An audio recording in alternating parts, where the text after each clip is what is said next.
മൂവാറ്റുപുഴ നഗരസഭയുടെ കീഴിലുള്ള പൊതുശ്മശാനം കുറ്റമറ്റ രീതിയിൽ പ്രവർത്തിപ്പിക്കണമെന്നാവശ്യപ്പെട്ട് AIYF മണ്ഡലം കമ്മിറ്റിയുടെ ആഭിമുഖ്യത്തിൽ പ്രതിഷേധ ധർണ സംഘടിപ്പിച്ചു. CPI സംസ്ഥാന കൗൺസിൽ അംഗം N. അരുൺ പ്രതിഷേധം ഉദ്ഘാടനം ചെയ്തു.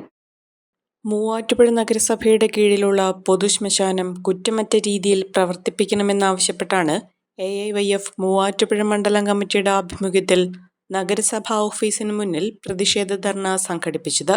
അറ്റകുറ്റപ്പണികൾക്കായി ഇടയ്ക്കിടെ ശ്മശാനം അടച്ചിടുന്ന സാഹചര്യത്തിൽ ജനങ്ങൾക്ക് അത് വലിയ ദുരിതമാണ് സൃഷ്ടിക്കുന്നത്.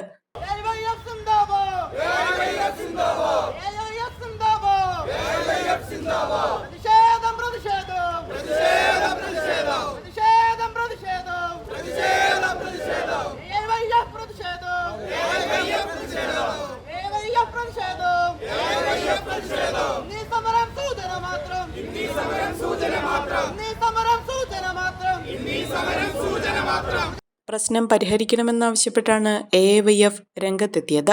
നഗരസഭാ ഓഫീസിന് മുന്നിൽ നടന്ന പ്രതിഷേധം CPI സംസ്ഥാന കൗൺസിൽ അംഗം N. അരുൺ ഉദ്ഘാടനം ചെയ്തു.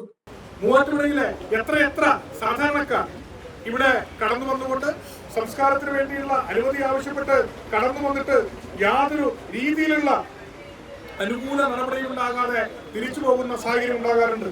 മറ്റു പല സ്ഥലങ്ങളിലും കൊണ്ടുപോയി സംസ്കരിക്കേണ്ട സാഹചര്യം ഉണ്ടാകാറുണ്ട്. അങ്ങനെ പല സ്ഥലങ്ങളിലും അലയുന്ന മൂവാറ്റുപുഴക്കാരെ പല ഘട്ടങ്ങളിൽ നമ്മൾ അറിഞ്ഞിട്ടുണ്ട്. ഇത് മൂവാറ്റുപുഴയെ സംബന്ധിച്ചിടത്തോളം, മൂവാറ്റുപുഴയിലെ ജനങ്ങളെ സംബന്ധിച്ചിടത്തോളം ഒരു കാരണവശാലും അംഗീകരിക്കുവാൻ സാധിക്കുന്ന കാര്യമല്ല. ഈ വിഷയത്തിന് പരിഹാരം കണ്ടേ മതിയാവുകയുള്ളൂ. ഇവിടെ ഏറ്റവും പ്രസക്തമായ ഒരു കാര്യമുണ്ട്. 2015-20 കാലയളവിൽ ഇവിടുത്തെ അറ്റകുറ്റ പണികൾ നടത്തിയിരുന്നത് ആ കമ്പനി തന്നെയായിരുന്നു. ഏത് കമ്പനിയാണോ ക്രിമിറ്റേറിയം സെറ്റ് ചെയ്തത് ആ കമ്പനിയുമായിട്ട് കരാറുണ്ടായിരുന്നു, AMC കരാർ. ആ AMC കരാറിന്റെ അടിസ്ഥാനത്തിൽ ആ കമ്പനികൾക്ക് നിശ്ചിത തുക ഓരോ വർഷം മുനിസിപ്പൽ ഭരണസമിതി അടയ്ക്കുകയും അതിന്റെ അടിസ്ഥാനത്തിൽ കൃത്യമായ അറ്റകുറ്റപ്പണികൾ AMC കരാറിന്റെ അടിസ്ഥാനത്തിൽ ആ കമ്പനി നിർവഹിച്ചു പോരുന്ന സാഹചര്യമാണ് ഉണ്ടായിരുന്നത്. എന്നാൽ 2020 ഇടത് ഭരണസമിതിയുടെ ഭരണം അവസാനിച്ച് പുതിയ UDF ഭരണസമിതി അധികാരത്തിൽ വന്ന ശേഷം ആ AMC കരാർ പുതുക്കിയിട്ടില്ല. ആ AMC കരാർ പുതുക്കാതിരിക്കുകയും പരിപൂർണമായും ടെൻഡർ അടിസ്ഥാനത്തിൽ അറ്റകുറ്റപ്പണികൾ നടത്തി വരികയുമായിരുന്നു. വലിയ അഴിമതി അതിന്റെ കാര്യത്തിൽ നടന്നിട്ടുണ്ട് എന്നുള്ളതാണ് വസ്തുത. 2019 വർഷത്തിന്റെ അവസാനത്തിൽ ശ്മശാനത്തിൽ രണ്ടാമത്തെ ബർണർ സ്ഥാപിക്കുന്നതിന് പ്രൊജക്ട് ഉൾപ്പെടുത്തുന്നതാണ്. പിന്നീട് വന്ന ഭരണസമിതി രണ്ടാമത്തെ ബർണർ യൂണിറ്റ് സ്ഥാപിക്കുന്നതിന് ഒരു നടപടിയും സ്വീകരിച്ചിട്ടില്ലെന്നും AIYF കുറ്റപ്പെടുത്തി. പ്രതിഷേധ യോഗത്തിൽ AIYF മണ്ഡലം പ്രസിഡന്റ് ഫൗസിയ അലി അധ്യക്ഷത വഹിച്ചു.